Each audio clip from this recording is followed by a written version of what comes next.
1994, and Dave Rupert is running a trucking business in Chicago's south suburbs. Trucking has been a decent career for a guy like Dave.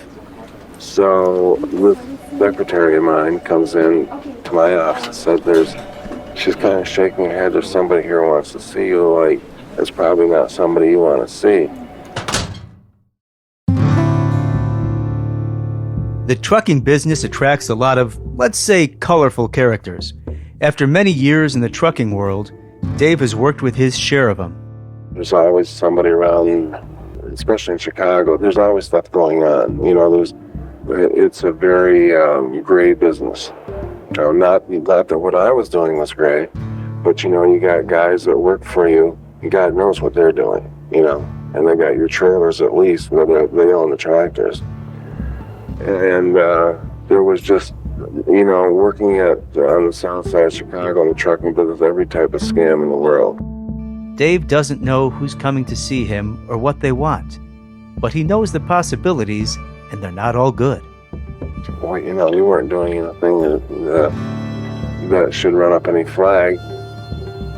So in comes Buckley, and I don't know if you know Buckley at all, but Buckley's, you know, I kind of reference him as like Yosemite Sam. You know, when he comes in a room, you know, it's just it's like a flurry of activity around him, even if there's not, you know, and his hands are going. And in walks a guy named Ed Buckley.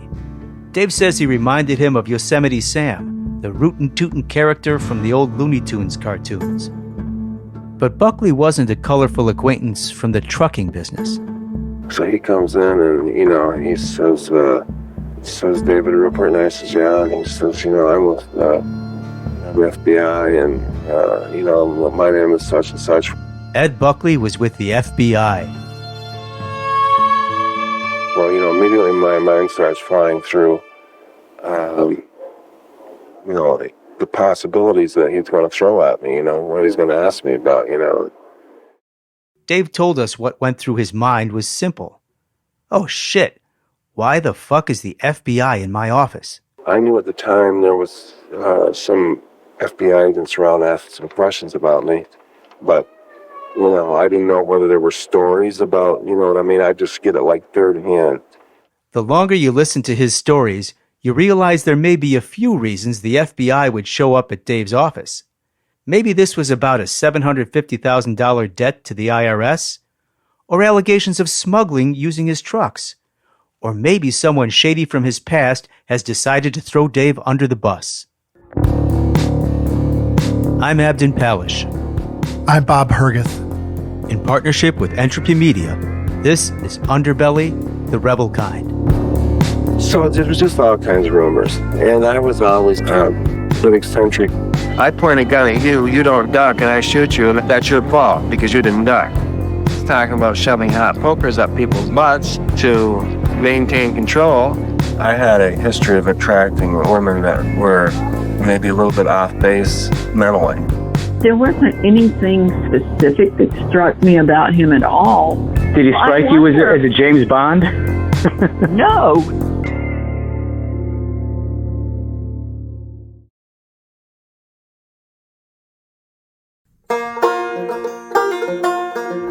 Dave Rupert grew up on a family farm in a rural town in upstate New York called Madrid. It's an unlikely place for a future international spy. It was what you'd call rustic, as his wife Maureen found out when Dave first took her for a visit.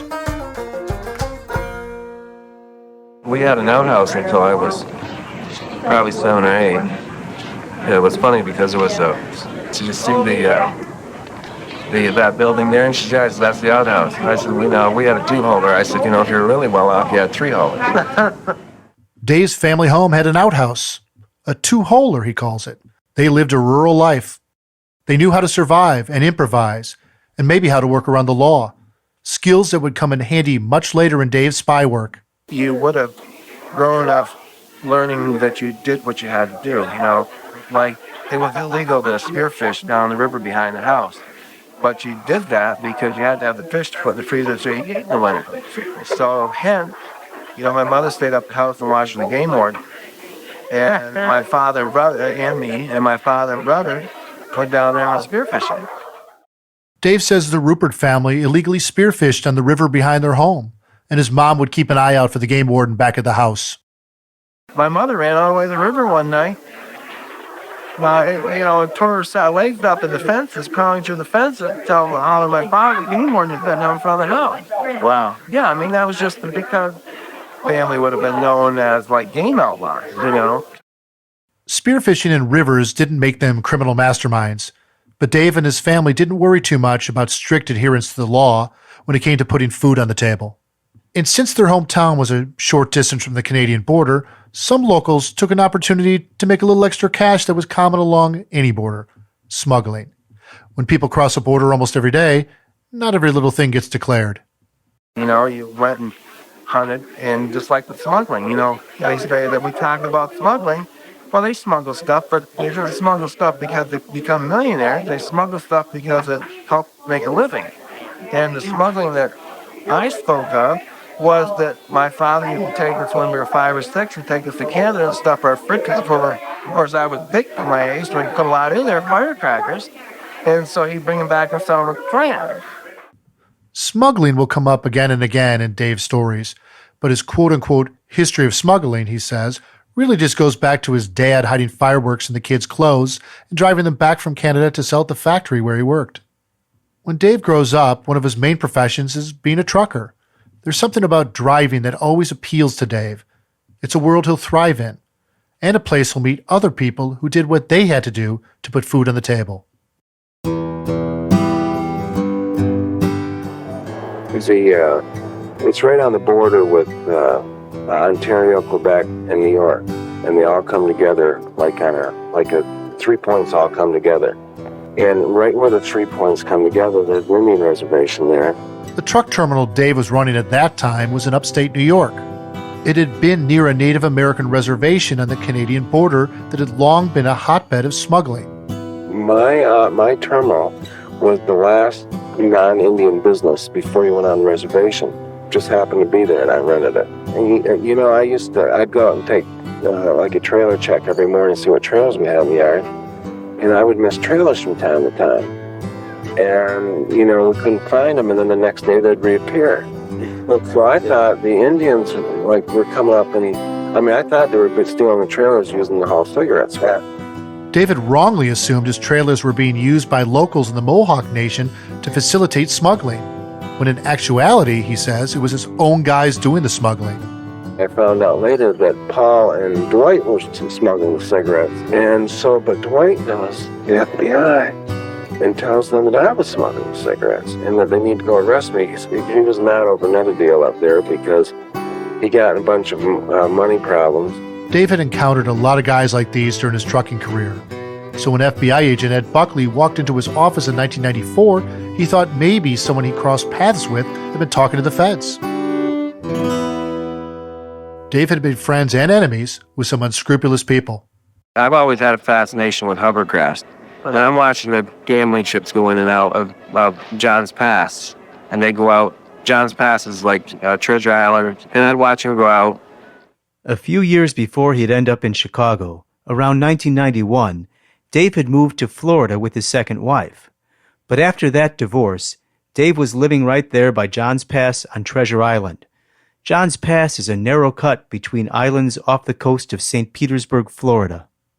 I thought, well, gee, if they just stayed out there and stayed out past the 12-mile limit and run taxis in and out, then and never came to U.S. port, then they're not subject to U.S. law. At sunset, he'd watch the casino boats take off from the harbor and head out to international waters where gambling flourished. Ever the entrepreneur, Dave hatches an idea of running hovercraft taxis out into the Gulf of Mexico to ferry gamblers to and from a permanent casino boat. So I told the lady next door, who lived next door to us, who was a real estate agent, and she knew somebody else who knew somebody else who knew an attorney, and they all had friends, so all of a sudden we all come together. And this guy's name was Diego, and he drove a white Cadillac. And he wore these white, these kind of like white, clothes, and he was the former, comptroller for the Pinochet government in government of Chile, as he called it. Dave says his potential new business partner was a top-level official for Augusto Pinochet, the dictator who ruled Chile with an iron fist for almost 2 decades. And he was also friends with the dictator of Panama, who was ousted in a U.S. invasion. But, Dave says, that's business. There's a lot of black money in Florida.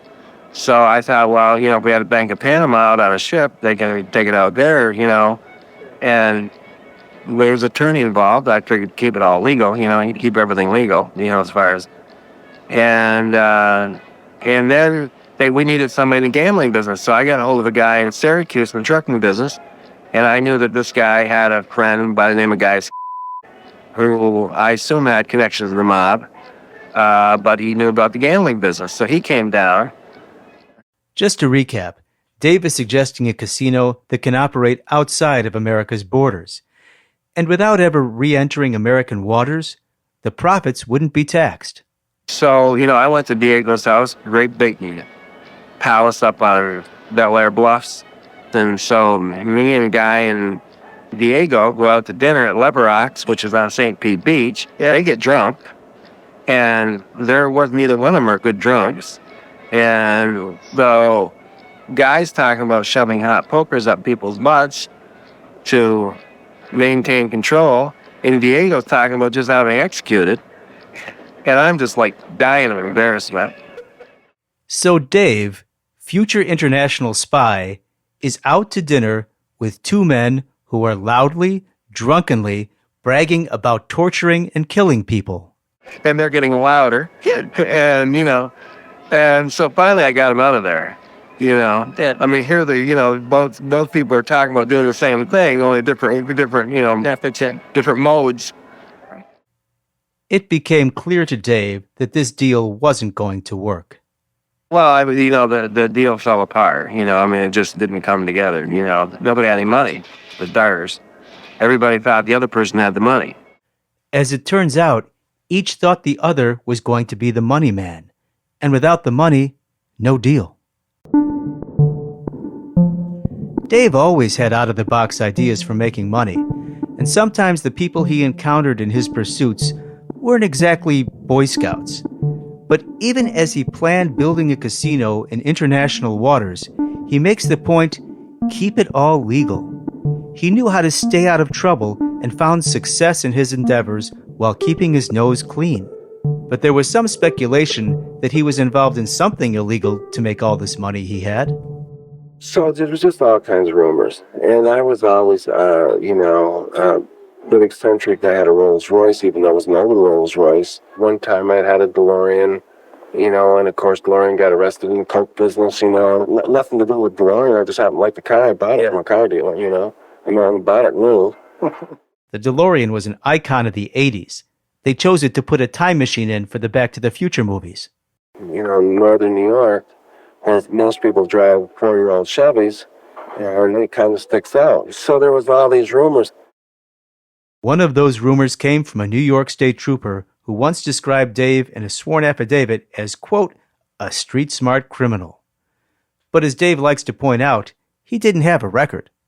The state police lieutenant in New York said that, he was, a street smart criminal or something, but, no, he had never been arrested for anything. Well, how can you be a street smart criminal if you've never been arrested for anything? You can be street smart, but you can't be a criminal, And I know the guy. The guy was a fucking fool. I mean, we went to, flight school together,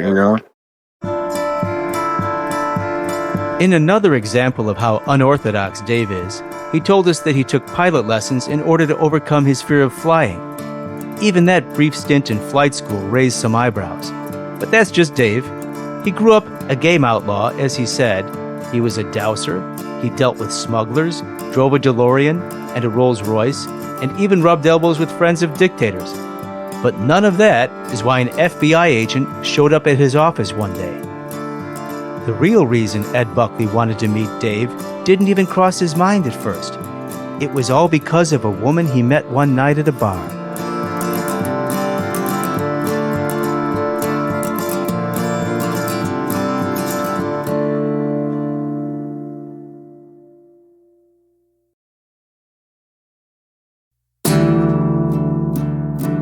In In 1993, Dave was freshly divorced from his second wife and living near St. Petersburg, Florida.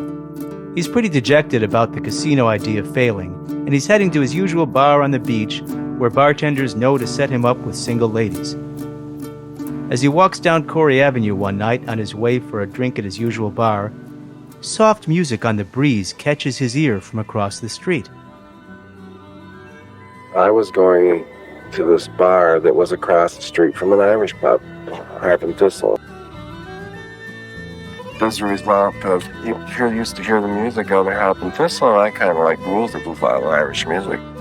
When the sun goes down o'er Dublin town, the colours last for hours, oh, the lights come on, the night's a song, the streets all turn to gold. The bar was an Irish pub called the Harp and Thistle, and the music was coming from a husband and wife act called Guinness the Duo. When we first started playing there would often be 6 or 8 people in there in the first set. After about the second time we came back, they were waiting for us like you couldn't get in the place. And that lasted for 17 years. It was incredible. That's Jim Farrell.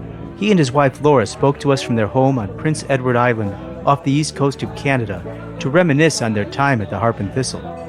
Another musician who played there asked Bob, how come Guinness gets to play 6 weeks in a row? And Bob's answer was, because they're fun. During my 5 years as a reporter at the Tampa Tribune, my wife Deirdre and I enjoyed many nights at the Harp and Thistle. It was a great place to feel the breeze off the Gulf while listening to Guinness and having a pint. Like any good band, they would kick off the set with a favorite.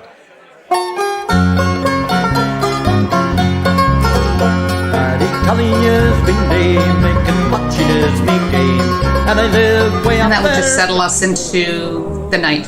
And then we would just read the crowd from there, and what they want, we played. And how often did you get them joining in and singing with you?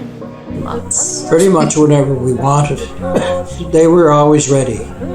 But at the same time, when you gave them what they wanted, then they would give us the time to do some stuff that in any other pub you'd never be able to get away with it. Like quiet songs and ballads. Yeah. It was a shared relationship. Irish folk sessions at the pub are less structured and more community-based. Irish folk music is like a second language to Jim and Laura, and they were happy to share it with the crowds gathered to listen. So it's a kind of music you can have a lot of fun with, but we would always tell stories about the Irish songs we were playing as well. So we would set the background for it, so when people were listening to it, they would understand a little more what they were listening to. They wouldn't shy away from the rebel songs, songs about fighting Britain and reuniting Ireland, because they taught their American audiences about the conflict in Ireland. As the night wore on and the Guinnesses went down, Guinness the Duo would close their set with a kind of song that would always get the crowd going, a rousing rebel song about the promise of the Republican ideal, becoming a nation once again. A nation once again, a nation once again, and Ireland. It was almost always a nation once again. And lots of times they'd be banging the tables to do another one, so we'd do the parting glass, which brought them down right quick. Yeah. Oh, they'd all be standing on their feet for a nation once again. In a way, I think Irish folk music is responsible for the peace in the North. The rebel songs offended some people, but it also made some other people say, like, what's really going on here? How come they're singing these songs? Why are there these songs? And we're singing all the times when the sun will always shine. Armored cars and tanks will fade away. The people will be one, and the fighting will be done. And all the little children, they can play. The spirit of an Irish pub filled with folk songs is one of camaraderie, one of togetherness. The Floridians and out-of-towners would pack in the pub and sing along to these rebel songs, with Guinness the Duo talking them through it. The folk songs would teach them about the struggle. It's like Chicago's first Mayor Daley used to say, everybody's Irish on St. Patrick's Day. Everyone's Irish when they're raising a glass and singing along. Grow when the waters flow in a free and easy way. But get me up on the railroad stuff that's made near Galway Bay. A policeman all The harp and thistle had an undeniable magic that would draw you in, and one of those people it drew in was Dave Rupert. Remember, Dave is from rural upstate New York, where bluegrass music, a derivative of traditional Scots-Irish music, is popular. There's even an annual bluegrass festival Dave's brother was involved with in their hometown of Madrid. So the Irish music from the harp and thistle sounded a little like home, and newly divorced Dave starts dropping into the harp and thistle regularly. I had a history of attracting women that were maybe a little bit off base mentally. Dave's never been shy about sharing stories of his romantic adventures. He admits he divorced his second wife just so he could chase women, and it seems like he was always on the hunt for the next Mrs. Rupert. This lady came in one night, and this was Linda Vaughn, and she's from Tallahassee, and Linda Vaughn, a fiery, red-headed political activist, catches Dave's eye at the pub. she was a political consultant. She had been the state of Florida's campaign manager for Casongas when he ran for president. And well, she was pretty political, and she had also been a lobbyist for NORAID. If you remember from the first episode, NORAID, the controversial organization she lobbies for, says it raises money for the families of those locked up for the Republican cause in Ireland. Dave nodded to his friend, the bartender, who introduced him to Linda. They talked about how much they loved Ireland. He told her he agreed with her liberal politics. He suggested they step out on the veranda to get some air. Linda was a party animal. Linda loved Guinness. She loved Irish music. She played the spoons because she was very much an Irish fanatic, some might say, because she went all out. When she did anything, she went all out with it. This is Barbara Devane, a friend of Linda Vaughn. I spoke to her on the phone from her home in Florida. That's why she loved the harp and thistle so much. And she made speeches in Ireland during the Troubles. And she also, which was phenomenal to me, was she organized Sligo, Ireland, as being Tallahassee's sister city.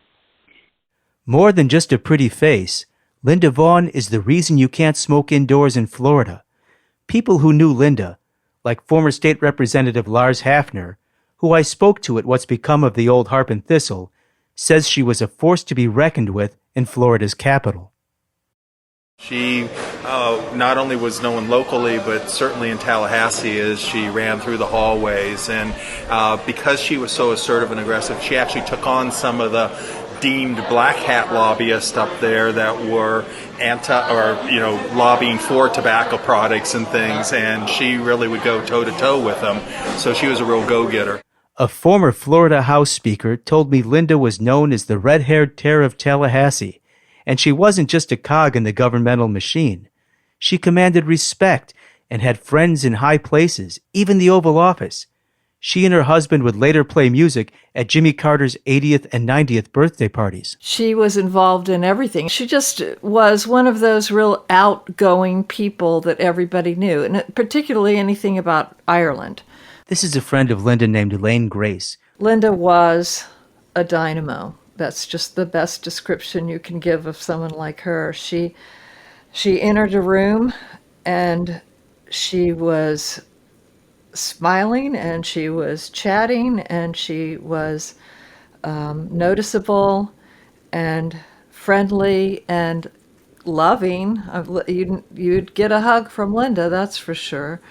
She really cared deeply about people. She was passionate about Ireland. Once that Irish music was playing and she was playing her spoons and smiling and laughing and making people around her happy as well.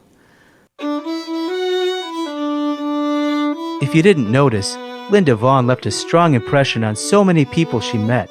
The people we spoke with couldn't say enough about her warmth, charm, and passion.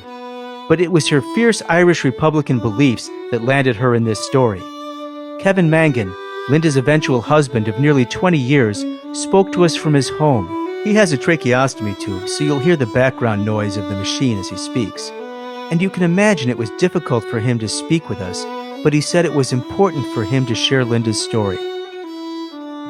She had been involved for a long time. She started going over in the 80s. I know she spoke at, the 84 Bundoran rally, and she was on stage with the hunger strikers' moms. You know, she was the only American to speak at that rally. By the time either Dave or Kevin met Linda, she was deeply ingrained in the Irish Republican community and rubbing shoulders with legends of the cause. I know there were times when she went in to visit the prisoners there. They've got very little communication from home. So what she would do is get messages from the family. They would wad it up into a small square of tinfoil, and she would put it in her mouth. And then when she met the prisoners, she would kiss them and pass that message over from home. Linda didn't just care about the Irish Republican cause. She put her feelings into action, even if it put her at risk. I asked Kevin how Linda first became involved. Just through the visits, she was a tourist, and, you know, she was a McAllister, so she had certainly Celtic blood running through her, and, you know, she was a very curious person about many things, so, yeah, it became almost an obsession. I think one of her proudest moments, and I wish I could remember the year for you, but I can't, but Derek Warfield from the Wolf Tones actually presented her with the Sean McBride Humanitarian Award. She single-handedly got the Florida legislature to divest their interest in companies that were practicing unfair hiring practices in the North where they wouldn't hire Catholics. That was probably one of our proudest moments, I think. In the 80s, Linda was the driving force behind passing the McBride Principles in Florida, a law that would eliminate religious or anti-Catholic discrimination in the hiring process for U.S. companies with locations in Northern Ireland. She had been deep in the Republican cause years before she met Dave in 1993. They make an odd couple, Dave always looking for a new way to make a buck, and Linda always looking for a way to help the little guy. According to Linda's friend Barbara, Dave wasn't like most guys Linda dated. We were out to dinner together, and she introduced me to David. And so, you know, I saw him a few times while they were dating. He wasn't really the same type of guy that I usually saw Linda dating. There wasn't anything specific that struck me about him at all. He was a big guy. You know, I didn't exactly know what their whole relationship was. I guess he fulfilled some need in her because they dated for a while. Yeah. I don't know why they broke up, but I was sure that she probably would introduce him to Ireland because and she did. Did he strike you as a James Bond? No. Linda didn't introduce Dave to Ireland. It was a place they both loved. Dave had begun visiting Ireland with a previous girlfriend and took a liking to the slow way of life he experienced there. It reminded him of being back home in upstate New York in his youth. A long time ago, but mostly B&Bs. You know, we didn't take the bus tour, but it was, you know, on the west coast of Ireland, people still go to bars and tractors and, you know, a few horse carts. And, yeah, I mean, everybody chatted and, the yank and, but it was, again, it was like going home 30 years ago. It would have been like Northern New York was when I grew up, you know. When Dave and Linda met, they already had a shared love of Ireland, the idyllic green hills, the warm embrace of a corner pub, and the old-fashioned way of life. But Linda showed him a different side of the island. It was a darker side, steeped in hundreds of years of conflict between the British and the Irish, and it would set Dave on the path of international espionage.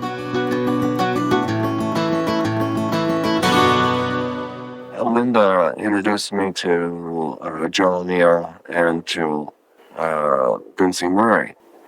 So I guess that my really introduction came to the Republican deal as we were in Vincey Murray's bar one night. Joe O'Neill was a pub owner and elected town councilor in Bundoran, where Linda had spoken at a rally in the 80s. Vincey Murray was also a pub owner and town councilor in Sligo, which Linda had made a sister city with Tallahassee, Florida. Joe and Vincey were both involved in the world of Irish republicanism. Dave and Linda weren't together long, but after a few trips together in 1993, the fact that he walked into the pubs with Linda Vaughn on his arm meant Dave became a welcome face at the rebel pubs in Bundoran and Sligo. We were sitting there drinking, and of course the town Vincey Murray's pub was an IRA pub. And we had rooms upstairs where you had guys out. It was pretty well known to that. So we were sitting there one night, and I was giving this IRA thing, so to speak, some pride. And I said, well, the problem is you're not signing out on the body bags in England. I said, that's how the Vietnamese the war was what was body count, and again, it wasn't a statement of support, so to speak, with my observation, but immediately I was a local hero. In the world of Irish republicanism and IRA sympathizers, the goal is to get the British out of Ireland, all of Ireland, at virtually any cost. So saying they need to send more body bags back to Britain was something that got Dave a lot of credit in those circles. Unbeknownst to Dave, his off-the-cuff take on the Irish struggle wouldn't be the only thing tying him to these IRA barflies. One night in Sligo, Dave is standing outside the Silver Swan Hotel with his buddy Vincey Murray. A local police car drives by, and someone inside snaps a photo of Dave and Vincey. It's an innocuous photo, but one that will shape the rest of Dave's life.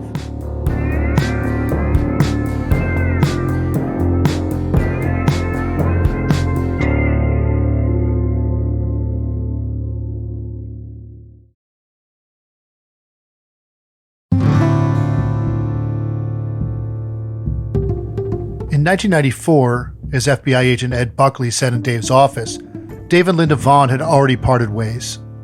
He was then dating the manager of the truck stop where he held an office, the woman who would become his fourth and current wife. He and Maureen still liked to visit Ireland, and he would stop to check in on his old buddies at the pubs. But what Buckley did next was a complete surprise to Dave. Threw these pictures down on the desk, because I remember the one picture was of me, Vincey Murray, and then they had another picture of me and Joe O'Neill, and getting in the car in Bundoran. And it was just like, why are you an American over with these two? Dave rubbed shoulders with a lot of people in his life, and he was surprised that a couple of photos with some guys while on vacation had caught the attention of the FBI. Dave remembers not only Ed Buckley showing him the pictures, but when they might have been taken. And we were on the street in Sligo in front of the Silver Swan Hotel. I remember the guard was going by, and they said that, well, they got your picture now, too, because the guard was going by taking pictures. When Dave says Garda, he means the Irish cops.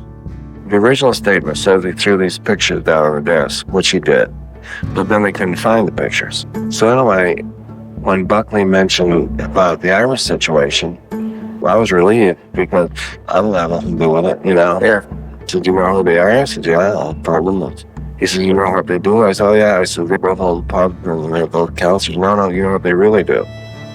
Dave tries to play it off, but Ed Buckley is deadly serious. I said, well, I know they're counselors and run pubs. No, you know what they really do? And I said, well, if you're suggesting they're Republican ties, and I said, I know that, kind of, because Joe was always trying to convert me, Joe O'Neill was pretty highly placed.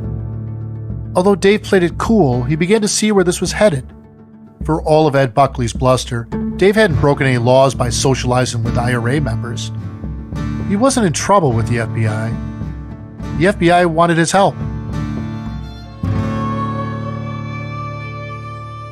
And I was pretty interested in history and stuff like that. So I said, I know that. Wasn't long into it. I think he figured out that I wasn't Irish, I wasn't Catholic, and I'd only been over there for the last couple of years before that. So he says, would you go to work for us? Dave didn't have a dog in this fight. He wasn't even close to Irish. As he put it, he was just interested in history and stuff. But maybe that made him the perfect asset. Buckley gives him a proposal. The FBI will pay for his trips to Ireland if he reports back on what his new friends are up to. I said, and I don't know exactly the conversation that transpired, but basically, think about it. So he left his card. FBI agent Ed Buckley leaves his business card. Dave tucks it away and figures he'll think it over. Dave had immersed himself in Irish culture, drinking in the stories of the British oppression that Vincey and Joe had been educating him on. He wasn't Irish and he wasn't Catholic. In fact, his heritage was mostly one of British ancestry and Protestantism. Either way, this wasn't his fight. The initial proposal was paid trips to Ireland in exchange for information. In fact, at this point, there wasn't really a mission. He wasn't really a spy. It didn't seem like a bad arrangement to me. I probably don't disagree with the Republican philosophy that the Blitz probably shouldn't be there. I wasn't, best of friends with either Joe or, was morally acceptable. I've thought about this many times. With the IRA, if it was a legitimate struggle and suppose they only went and hit military targets, well, that would have been probably, to me, a horse of different colors. Dave is offered an open-ended deal. Go to Ireland, visit your friends, and keep your eyes and ears open about IRA activities. The idea in my mind at that time was not being a spy. If I heard a something, let them know, and for that, you pay for my trip. It couldn't hurt being cooperative with the feds. Dave thinks, hey, terrorism is terrorism, and if the FBI wants to pick up the tab on my trips to Ireland, what's the harm in giving them a little information about the people I hang around with? Terrorism became terrorism to me when they quit fighting the army. It started with car bombs, and just who happens to be there happens to be collateral damage. Mm-hmm. If they weren't attacked the British Army, and that was their stated enemy because the Brits are there and shouldn't be, mm-hmm. But they didn't. They don't go attack. They'll go put a car bomb somewhere, and whoever there happens to get killed, and then they say it's collateral damage. Their view of collateral damage is, I point a gun at you, you don't duck, and I shoot you, and that's your fault because you didn't duck. All that happened because the Brits are still running out. And that, to me, that is terrorism because they're killing people on the street who have no vested interest in the political situation for their own ends. Dave didn't know who Ed Buckley was when he walked into the truck stop, but the Irish community in Chicago certainly did. Ed Buckley was a chief FBI agent who was working here in Chicago, made a number of high-profile errors in his actions in the late 1980s and 1990s. As a naive lawyer who thought that, everybody played by the rules, this guy was not playing by the rules. As it turns out, Buckley's a bit of a cowboy. Though Buckley's always maintained his methods were above board, not everyone agrees. Buckley, of course, is looking for anything.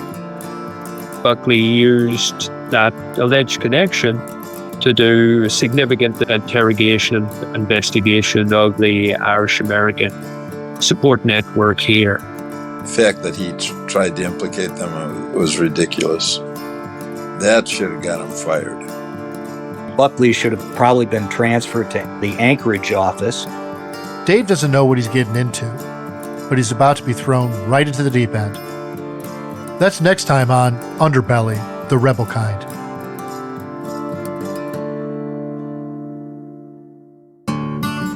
The Rebel Kind is created and hosted by Bob Hergeth and Abden Palish. Executive producer, Anjay Nagpal. Written by Dalton Main, Abden Palish, and Bob Hergeth. Senior producer, Dalton Main. Editor and mixer, Jed Bauer. Original music by Dale Eisinger. Additional thanks this episode to Guinness the Duo for providing us some classic pub songs. Show art by Rebecca Hendon. Our show was recorded in the podcast studio at Roosevelt University. Our development producers were Danielle Elliott and Jen Swan. Marketing support from Tessa Cairns Clay. Production legal by Bruns, Brennan, and Barry. Legal clearance fair use by Rachel Strom at Davis Wright Tremaine. From Entropy Media, the Underbelly series was created by Anjay Nagpal. Executive producer, Josh Fielstad. Executive producer, Jed Bauer. Head of operations is Nuna Ebo. Project manager is Sebastian Perry. Associate producer, Heidi Rudvoets. Development and production support, Simona Kessler. Special thanks to Flimnick Roberts for calling us in 20 years ago. This series is dedicated to the innocent victims of Northern Ireland's decades of violence.